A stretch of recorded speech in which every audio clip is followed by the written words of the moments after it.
I'm very calm today. As you can see on my face, I'm very calm because I'm going to talk about some issue which is very sensitive. This issue is called suicide, especially among the youths and people who are depressed. Yes. If you're out there, you're thinking about committing suicide, I'm here to talk to you today. I don't know who I'm talking to, but if you're out there and you are contemplating, you've come to that stage of thinking about suicide, then listen to me. First of all, I'm not blaming a person who commits suicide. Have you heard? It is wrong. Never go out there and judge a person who has committed suicide or whoever wants to commit suicide and you call them fools. You are very stupid, you are so foolish, you're so weak. No.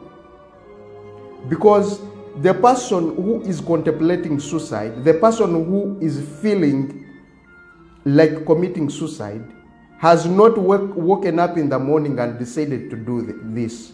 You see? They are not ending their life, but they are ending the pain that they are going through each and every day. And they want to end that pain by taking their life. So you have to be more sympathetic. You have to be calm. You have to be considerate. You have to be accommodating. You have to be understanding to people who are going through depression. Yes. People go through, commit suicide because of many reasons. It could be a disease. Someone has a disease, is feeling pain inside. A pain he feels cannot go. A pain she feels cannot go no matter how she tries. She tries to stop it by ending it, by ending life. So they are going through a lot of difficulty. They are going through depression. It's paining inside. So it could be a disease. It could be a relationship. They've broken up with the person they love. It could be rape. Some people could be raped each and every night, each and every day. And they go through this trauma, It could be people working in foreign countries and they feel lonely, they feel homesick. They feel they are mistreated out there. And someone feels they cannot take it anymore and they end their life. But my dear sister, my dear brother, whoever is listening out there, suicide is not the solution to the problem. Yes, it's absolutely not the solution because you are going to lose. Yes, you're going to lose, especially when a person is 20 years old, 22, 25, even 30, even 40. You still have a chance of living very many more years, and whatever is causing you pain today may become a story that will save other people in the future when you give it as a testimony.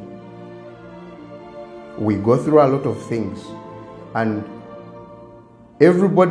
majority of the people at some point of their lives, they thought about suicide. But you see, God did not create you to end your life immaturely. Yes? Or can I call it prematurely?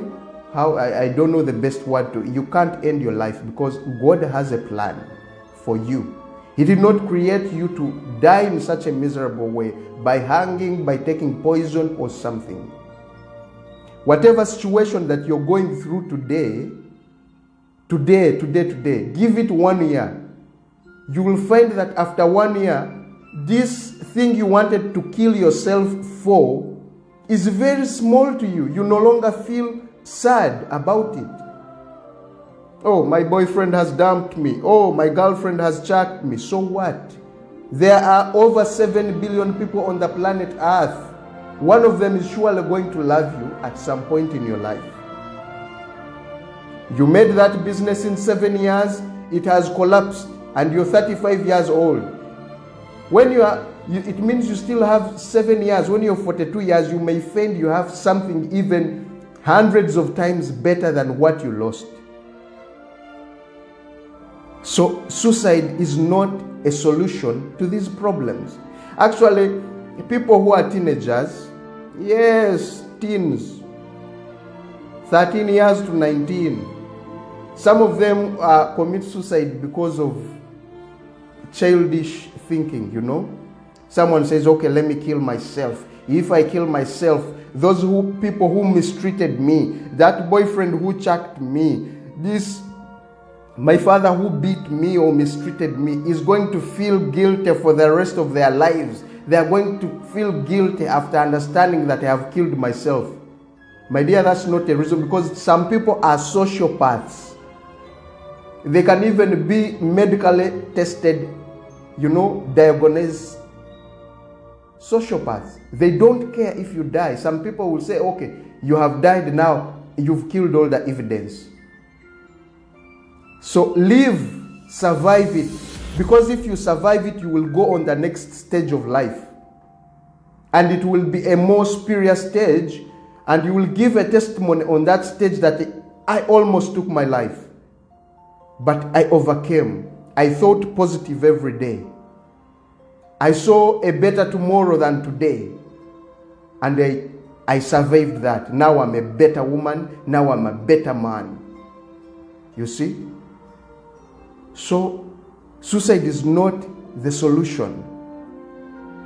The solution is to hang on the gift of life. No matter how painful it is, all of us have been there in those pains. You don't have tuition. Maybe you have a loan which you can't pay back. Maybe they are raping you every day. You're going through rape. Maybe it's a disease. Maybe it's a breakup in a relationship. Maybe you have lost someone important in your family, your parents or your brothers or your sisters. Whatever the reason may be that is making you contemplate suicide and think about suicide is temporary. It is going to end. By next year, you will be another person. You will no longer see it as a big problem. See? First, look back before these problems happened to you. A year back, were you like that? No. So, how about a year later? After those problems happen, will you be alive? And what kind of life will you be living? So, my dear sister, my dear brother, suicide does not help the problem. It just escalates the problem. Hang on to life, because life is a gift given to us by God. Some people are in hospitals trying to be alive, but they don't have life. But you have the gift of life. You're living. Appreciate the Lord God for it. Suicide is not the solution. It makes everything worse.